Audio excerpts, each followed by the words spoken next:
No fundo do coração de cada verdadeiro discípulo de Jesus Cristo, existe um profundo desejo por mais de Deus. Mas o que é isso que mais desejamos? Cada um de nós pode descrever nosso desejo de maneira um pouco diferente, dependendo de como esse anseio se reflete em nossa biologia, história e influências teológicas. Até certo ponto, nenhum de nós tem palavras para isso. Mas no fundo, o que desejamos é realmente conhecer a Deus. Conhecê-lo de uma forma íntima que só o amor conhece. E temos esse desejo porque pela graça insondável de Deus para conosco em Cristo, como está em Efésios 2, 8 e 9, Ele primeiro nos conheceu na eternidade e nos amou, como diz 1 Coríntios 8, 3, 1 João 4, 19. E é o seu grande desejo que Ele expressa na promessa da grande profecia de Jeremias, não é? Que é citada na íntegra em Hebreus 8. Esta é a aliança que farei com a casa de Israel depois daqueles dias, diz o Senhor. Porei a minha lei no seu interior e a escreverei no seu coração. E eu serei o seu Deus, e eles serão meu povo. E já não ensinará cada um ao seu próximo, não é? E cada um ao seu irmão, dizendo: conhece ao Senhor, porque todos me conhecerão, desde o menor até o maior, diz o Senhor. Pois eu vou perdoar as suas iniquidades e não me lembrarei mais dos seus pecados.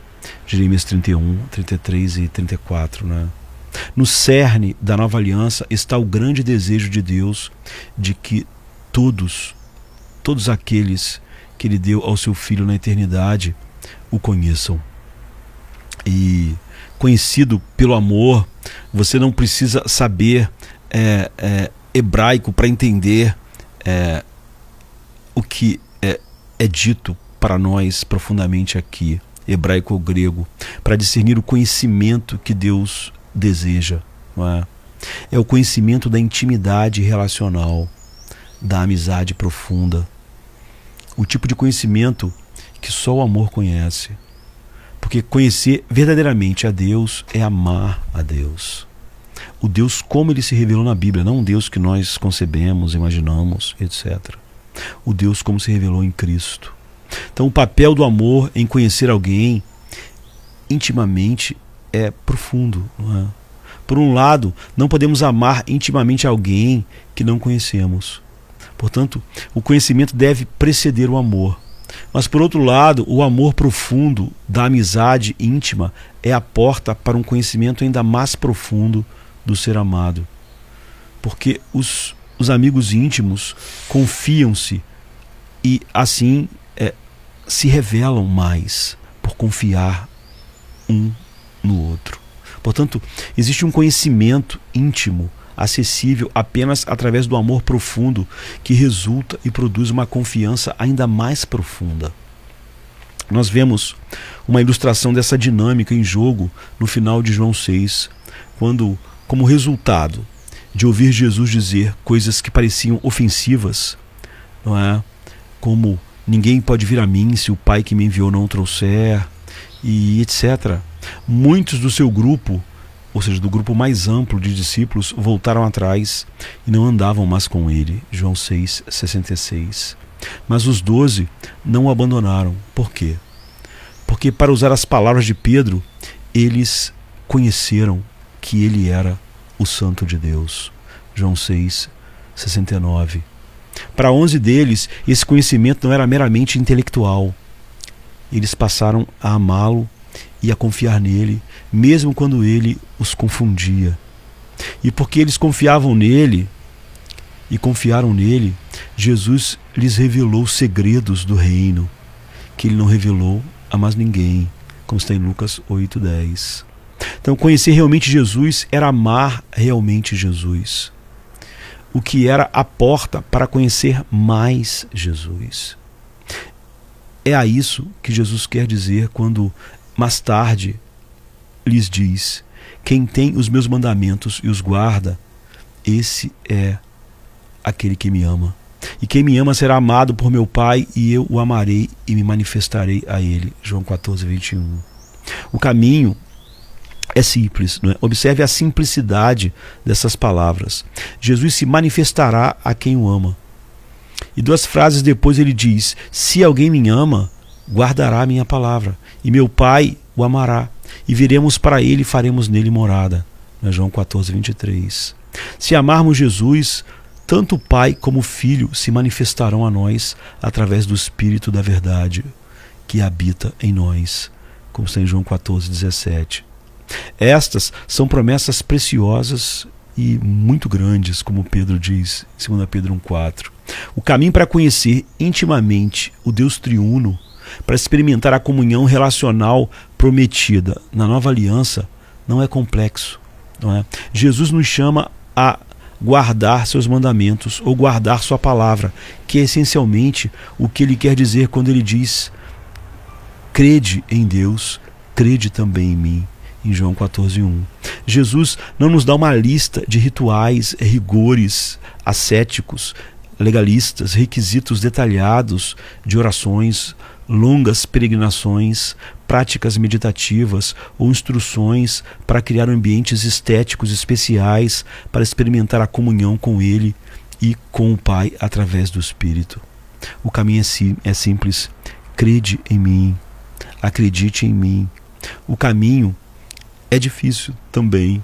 O caminho pode ser simples de entender, mas como Jesus diz em outro lugar, é difícil o caminho que leva à vida. Mateus 7,14. A complexidade e a dificuldade para nós não vem do caminho em si, mas do mal que enfrentamos.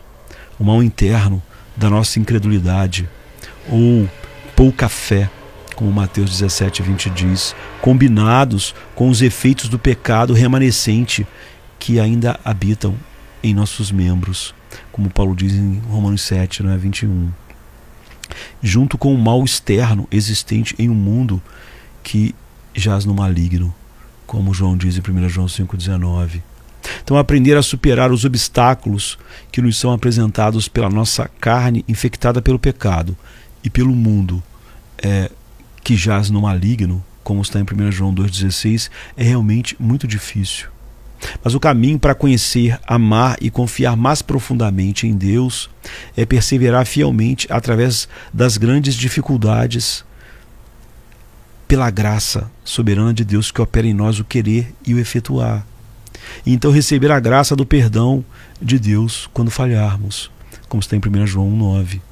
Pois Deus usa essas dificuldades como oportunidades para manifestar mais dimensões de si mesmo para nós. Através das tribulações, nós experimentamos que Jesus venceu o mundo. Em João 16:33, ele diz: tem de bom ânimo, eu venci o mundo. E através das tribulações nós experimentamos isso, nós conhecemos isso, que sua graça é suficiente em nossa fraqueza, como Paulo diz em 2 Coríntios 12:9, e que ele é capaz de fazer abundar toda a graça para nós, para que, tendo sempre toda a suficiência em todas as coisas, nós possamos abundar em toda boa obra, ou seja, em obediência. 2 Coríntios 9:8. Passamos a conhecer mais dele.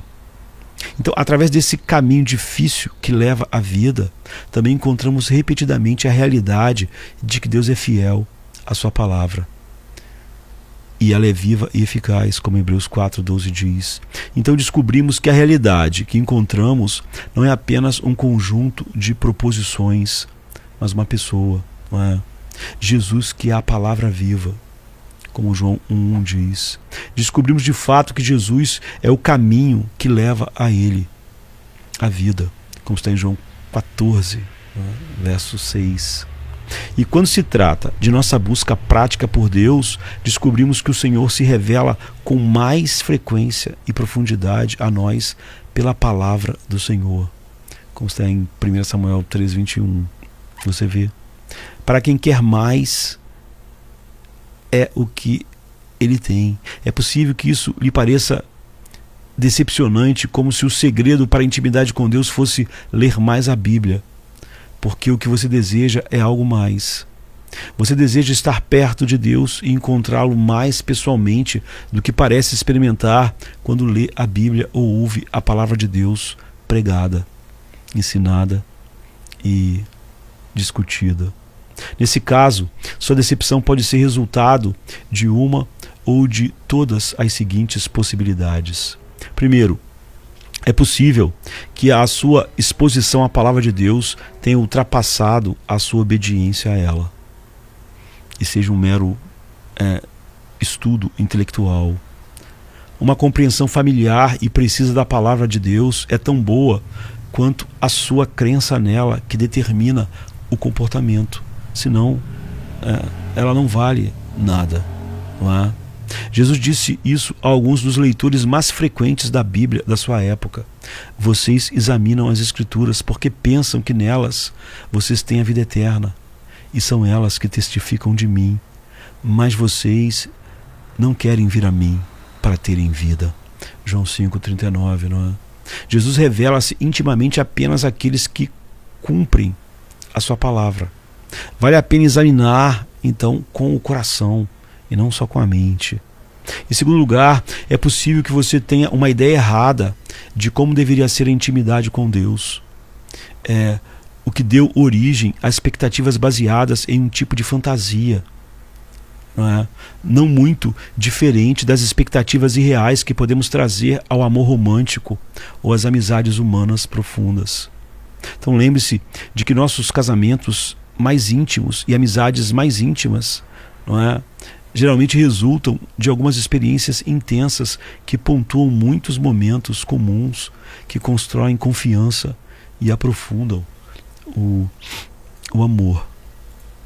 E terceiro, é possível que pensemos que a palavra do Senhor é um pobre substituto para a manifesta presença pessoal do Senhor. E em certo sentido, é claro, isso é verdade. Mas pense no que torna seus amigos mais íntimos e manifestamente presentes tão significativos. Em última análise, as palavras através das quais vocês se revelam um ao outro em confiança mútua, juntamente com as promessas que cumprem fielmente, criam a intimidade de que desfrutam. E assim é com Deus. Agora sabemos em parte, mas também é possível que o seu desejo, por mais seja o seu desejo inconsolável de estar com o seu amado, o desejo que todos os verdadeiros discípulos de Jesus experimentam. Você passou a conhecer Jesus, amá-lo e confiar nele, mas está profundamente consciente e às vezes dolorosamente de que as maravilhosas revelações que Deus fez a você são como um respingo do oceano de alegria em que você um dia vai nadar. Como o Salmo 16:11 diz, na sua presença há delícias perpetuamente, a sua mão direita. Então você está ciente de que agora você apenas vê vagamente em um espelho e que ele lhe revelou que agora você sabe apenas em parte, mas mais tarde você conhecerá plenamente, assim como foi plenamente conhecido, como está em 1 Coríntios 13:12. Então há uma parte de você que está cansada da fase de noivado do seu relacionamento com Jesus e anseia pelo casamento, quando o casamento completo será finalmente consumado. Para a maioria de nós, nosso descontentamento com o nosso atual nível de intimidade com Deus vem de uma mistura dos itens mencionados. Lentidão para obedecer, equívoco sobre o que leva à intimidade desejada e um anseio que só será realizado quando finalmente vermos o nosso amado face a face. Mas todas essas causas são motivos de grande esperança, porque todas apontam para o fato de que realmente há mais. Há mais de Deus para conhecer, mais de Deus para amar e mais maneiras de aprofundarmos nossa confiança e intimidade com Ele por meio do cumprimento fiel da sua palavra. Qualquer que seja a causa do nosso anseio, o Espírito desperta em nós um desejo que vem de Deus, porque é seu grande desejo, o cerne da nova aliança, que todos nós realmente o conheçamos. E algum dia talvez mais cedo do que pensamos, né? Deus cumprirá sua preciosa e grandiosa promessa. Não mais ensinará cada um ao seu próximo e cada um ao seu irmão, dizendo: conheça o Senhor, pois todos me conhecerão, desde o menor até o maior. Jeremias 31, 34. Enquanto isso, deixe-nos saber, não é? Prossigamos em conhecer o Senhor. Como Oséias diz então: conheçamos e prossigamos em conhecer ao Senhor. A sua saída como a alva é certa, e Ele a nós virá como a chuva serôdia que rega a terra. E nessa esperança nós vivemos e conhecemos e prosseguimos conhecendo mais o Senhor em sua palavra.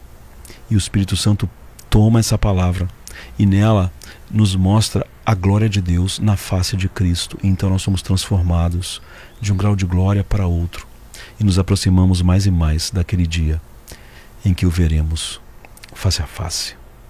Amém, querido. Amém. Venha se cansado estás, e eu descanso darei.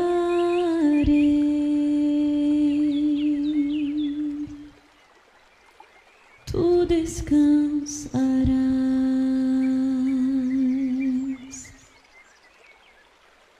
Venha a mim se não tens paz, e eu darei paz sem fim.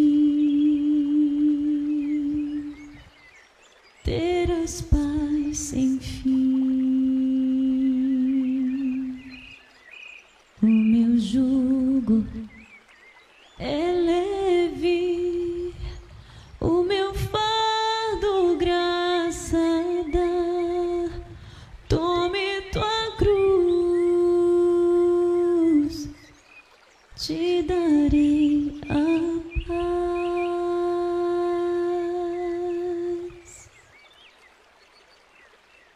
Venha o aflito e lhe darei paz, minha paz darei.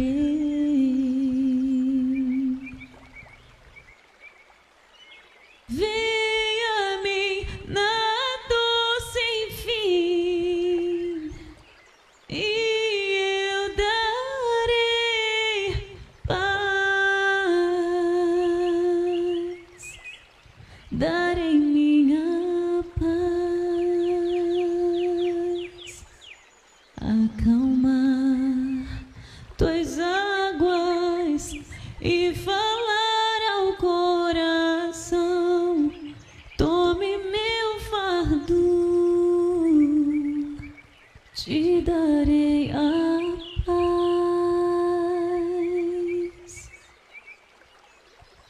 Venha a mim,